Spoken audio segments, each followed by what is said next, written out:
তো বন্ধুরা, তোমাদের সামনে একটা ছোট্ট মিনি ব্লগ নিয়ে চলে আসলাম।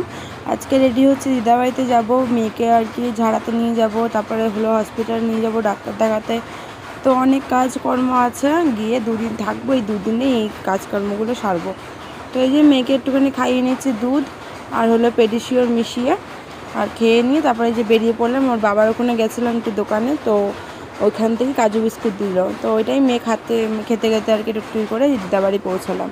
তো এখানে এসে তো ভীষণ খুশি, আর লেসমনের সাথে খেলাধুলা শুরু হয়ে গেছে। আর আমি এদিকে খেতে বসলাম। রান্নাবান্না করেছে তেলাপিয়া মাছের ঝোল, চিচিঙ্গা ভাজা, তারপরে পটল ভাজা, অনেক কিছু রান্নাবান্না হলো। তো খাওয়া দাওয়া করলাম, করে এই যে বাসনটা একটু ধুয়ে দিলাম।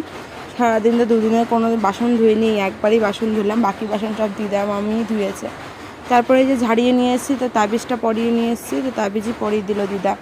দিন পরে ছিল আমার জন্মদিন, বরমশা কেক নিয়ে আসলো, সেটাই কাটলাম। চলো বন্ধুরা, ভিডিওটা এখানে শেষ করছি। টাটা।